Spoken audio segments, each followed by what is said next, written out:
ایک وادی جو بھوتوں، پریتوں، جنات اور عجیب و غریب مخلوق کے لیے مشہور ہے۔ وہ پہاڑ جہاں ہر وقت اندھیرا رہتا ہے، چاند سورج کی روشنی وہاں نہیں پہنچتی۔ وہ وادی جہاں آج تک کوئی نہیں پہنچ سکا۔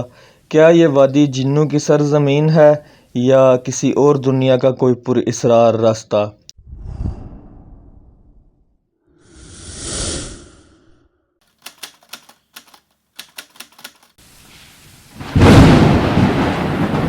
کوہ قاف کا نام آتے ہی ذہن میں کچھ کھوئی ہوئی عربی کہانیاں جاگ اٹھتی ہیں۔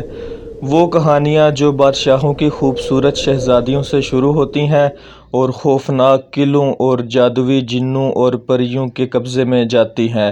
اس طرح کی کہانی کا اصل یہ ہے کہ فلاں ملک کے طاقتور بادشاہ کی ایک خوبصورت اور نازک شہزادی کو فلاں دیو نے اغوا کر لیا ہے اور ایسے کوہ قاف کی ایک وادی میں ایک تاریک محل میں لے جا کر قید کر دیا۔ ایسی کہانیوں کو ہندوستان، ایران اور عرب خطوں کی افسانوی اور ادبی کتابوں میں ایک اہم مقام حاصل ہے۔ یہ کہانیاں تحریری شکل میں موجود ہونے کے علاوہ روایات کی صورت میں بھی منتقل ہوتی رہی ہیں۔ ماؤنٹ آف قاف مشرق وسطیٰ اور عرب کے مشہور افسانوں میں ایک افسانوی پہاڑی سلسلے کا نام ہے۔ اسلامی روایات میں کوہ قاف کو جنوں کا وطن کہا جاتا ہے جسے خدا نے چمکدار پتھروں سے بنایا ہے، جبکہ ایرانی روایات کے مطابق یہ علاقہ شمالی قفقاز کے علاقوں میں تھا، وہ خطہ جس پر کوئی انسانی سلطنت تاریخ میں قبضہ نہیں کر سکتی کیونکہ قدیم روحانی علم نے اسرار کے ساتھ ان بلند پہاڑی علاقوں کا احاطہ کیا تھا۔ کوہ قاف دراصل ایک طویل پہاڑی سلسلہ ہے۔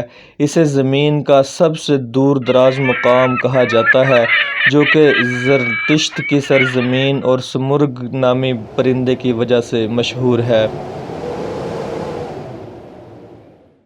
کہا جاتا ہے کہ کوہ قاف سبز پتھروں سے بنا ہے جس کے عکس نے آسمان کو سبز رنگ دیا ہے۔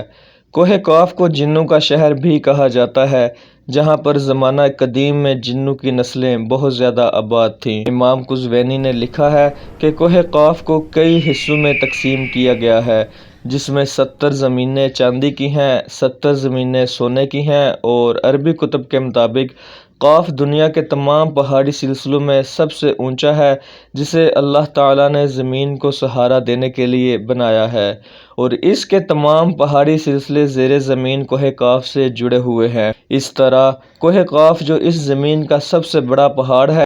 زکریا القزوینی نے 13ویں صدی میں تخلیق اور وجود کے عجائبات کے نام سے ایک کتاب لکھی جس میں اس نے کاسمالوجی کے مطابق یہ نظریہ دیا ہے کہ اللہ آسمان کو دیکھتا ہے تاکہ وہ زمین پر نہ گرے۔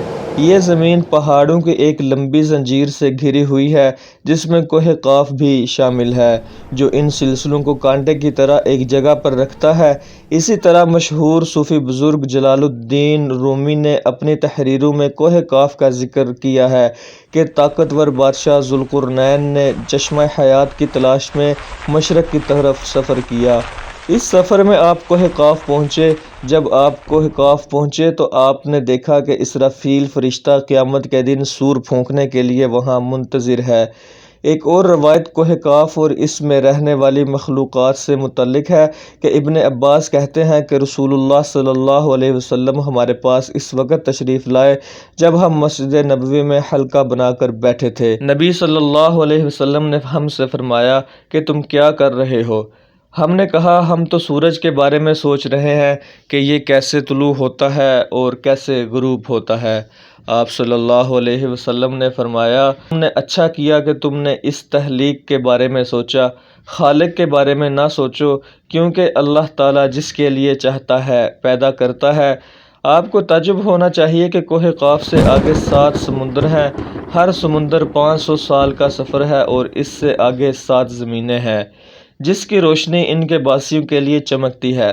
اس کوہ قاف میں 70,000 مخلوقات ہیں جو اڑتی ہیں اور پرندوں کی شکل میں پیدا ہوتی ہیں۔ یہ مخلوق اور ان کے بچے پیدا ہوتے ہی ہوا میں اڑ جاتے ہیں۔ یہ اپنی نماز اور تلاوت میں دیر نہیں کرتے۔ ان کا کھانا ہوا ہے، ان کا پینا بھی ہوا ہے۔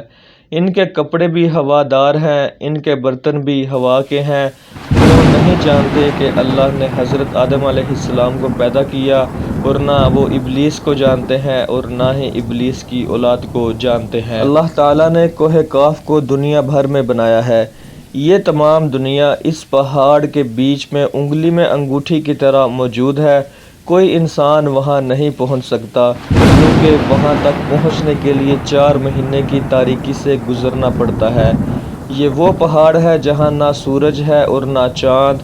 یہ لوگ بھی چاند اور سورج کے بارے میں نہیں جانتے کہ چاند اور سورج کو بھی اللہ نے پیدا کیا ہے۔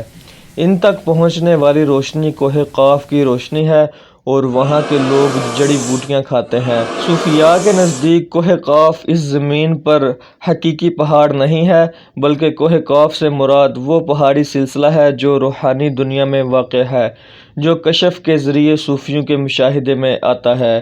فرید الدین عطار جیسے صوفیاء نے اس تجربے کا مشاہدہ کیا۔ طریقت میں کوہ قاف کو شعور کی حد اور شاگردوں کا ہدف سمجھا جاتا ہے۔ اسے پانے کے بعد بندہ فنا فی اللہ کے درجے پر پہنچ جاتا ہے۔ بہت سے لوگوں کا خیال ہے کہ لفظ قاف سے مراد کسی چیز کا مرکز ہے، اور یہ لفظ اس قدر مقدس ہے کہ قرآن میں ایک پوری سورت کا نام سورہ قاف ہے، جو اس پہاڑ قاف کی طرف اشارہ کرتی ہے۔ اس سورت میں اللہ کی وحدانیت، موت اور زندگی کا تصور پیش کیا گیا ہے۔ ناظرین، یہاں اگر آپ نے ہمارا چینل سبسکرائب نہیں کیا تو چینل کو سبسکرائب کر لیں اور بیل آئیکن کے بٹن کو ضرور دبا دیں۔ ناظرین، کوہ قاف جغرافیائی طور پر ہماری سرزمین میں کہاں واقع ہے، اس کے بارے میں مختلف نظریات ہیں۔ زیادہ تر مورخین اس بات پر متفق ہیں کہ عربی افسانوں کا قاف دراصل ایک پہاڑی سلسلہ ہے جسے موجودہ روس کا قفقاز کہا جاتا ہے۔ یہ علاقہ روس میں بحیرہ اسود اور بحیرہ کیسپیئن کے درمیان ہے، جس میں آرمینیا، آذربائیجان، داغستان، روس اور چیچینیا جیسے ممالک شامل ہیں۔ یہ علاقہ قدرتی حسن سے مالا مال ہے، جہاں جانوروں اور پرندوں کی لاتعداد اقسام پائی جاتی ہیں۔ جھیلوں، آبشاروں اور چھوٹے چھوٹے چشموں کو دیکھ کر ایسا لگتا ہے جیسے جنت زمین پر آ گئی۔ یہاں انسانوں کی آبادی بہت کم ہے۔ یہ پہاڑی سلسلہ ایشیا کو یورپ سے الگ کرتا ہے۔ اگر خلائی سیٹلائٹ سے دیکھا جائے تو یہ علاقہ سفید پٹی جیسا لگتا ہے، جبکہ کچھ محققین کا خیال ہے کہ کوہ قاف انٹارکٹیکا کے ان ویران اور برفیلے علاقوں میں موجود ہے جس پر ہمیشہ بادل اور اندھیرا چھایا رہتا ہے۔ جبکہ کچھ لوگ قدیم شہر اٹلانٹس کو قاف میں کوہ قاف کہتے ہیں، جو کسی بڑے عذاب کی وجہ سے تباہ ہو چکا ہے۔ جدید طبیعیات کی دریافت یعنی ڈائمینشن کوہ قاف کو سمجھنے میں بھی سہولت فراہم کر سکتی ہے۔ دراصل ڈائمینشن کی جدید تحقیق کے مطابق اس کائنات میں کل 11 ڈائمینشنز ہیں، جبکہ ہم انسان صرف 3 یا 4 ڈائمینشنز میں جی رہے ہیں، کیونکہ ہم زمان و مکان کی قید میں رہتے ہیں۔ ان مزید جہتوں میں کتنے ستارے اور سیارے اور دنیا آباد ہیں، یہ تو اللہ ہی جانتا ہے۔ محققین کے مطابق ارواح کی دنیا، عالم برزخ اور جنت و جہنم انہی ڈائمینشنز میں موجود ہے، جس میں انسان مرنے کے بعد داخل ہوتا ہے۔ ممکن ہے کہ کوہ قاف بھی 11 جہتوں میں سے کسی ایک میں موجود ہو، جہاں نسل انسانی کے لیے اس میں داخل ہونا ناممکن ہے۔